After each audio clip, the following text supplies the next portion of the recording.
Hey guys, welcome back to another video. In today's video, I'm going to be teaching you guys how to make these really cool DIY acoustic panels. Like I mentioned, these are great if you're on a budget and they work pretty dang well. Anyways, let's hop right into it. So the small list of things you're going to need for this project is a picture frame and a few acoustic panels with some hot glue. I've tried a bunch of different methods on how the best way to get the panels attached to the picture frame. And personally, I've just found that hot glue works the best. I've tried silicone, I've tried tape, as you can see here, and hot glue just works. It's the cheapest and it works the best in my opinion. I'd say a pretty important thing is to go in increments of 12 inches because that's usually the typical size of an acoustic panel. So what I mean by that is, like, this is a 12 inch by 36 inch. That's just gonna be the easiest for matching up the panels. That way you don't really have to mess with any cutting of the panels, which if you have to, it's actually pretty easy. Personally, I just rather get the right size picture frame and then put the desired amount of panels onto the picture frame. As you can see in my room, I have a bunch of 24 by 36 inch ones, as well as these, as I just said, 12 inch by 36 inch panels. And the reason why we use picture frames is just because that way you don't have to stick the panel directly to your wall. That could really tear up the wall, and especially if you want to remove the panels after that. This, you just put one hole in the wall and then you're good to go. It also adds this really nice border, as you'll see around the edge here, and it makes it look a lot more complete.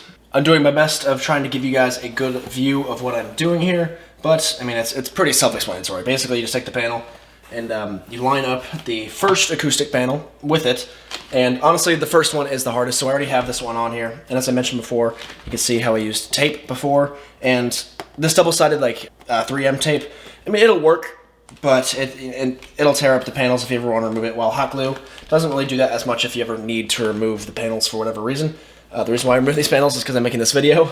Let me get on with the next panel. So basically, just take your hot glue gun, and it's just as simple as putting a bunch everywhere. And a lot of people say less is more when it comes to hot glue, but in my opinion, I disagree. I feel like the more you put on, the better, just because, I mean, there's really no point in removing these afterwards. And I have had them fall off before just because I didn't put enough hot glue on, but you also have to work pretty quickly with it, so I think that's a good amount. Now I'm going to take the next panel, line it up with the previous, and slowly lay it down, just like that. Add some pressure, of course, to get the glue to really stick to the bottom of it. Once it's dried on here, I like to lift up the corners and then adhere the corners. That way the next one is a little bit easier to line up.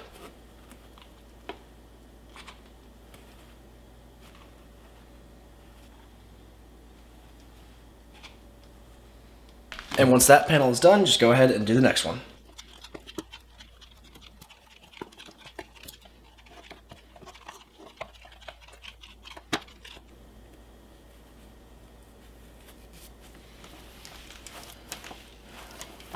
Lay it down and add some pressure.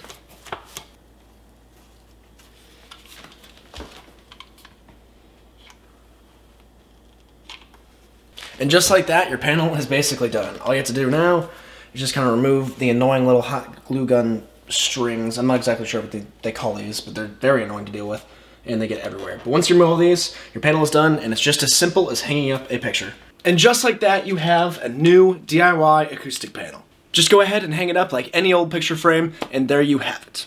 As you can clearly see around my room, I like to put these string swing wall hangers for guitars on the wall, and I like to put them right above them. That way, I can hang up any guitar I want and have them displayed like this. I think it looks really, really cool. But anyways, if you guys found this video useful, feel free to leave a like. And if you liked the video, feel free to click like as well. If you loved it and you want to see more content from me, feel free to subscribe. Anyways, thank you guys so much for watching, and I'll see you in my next video.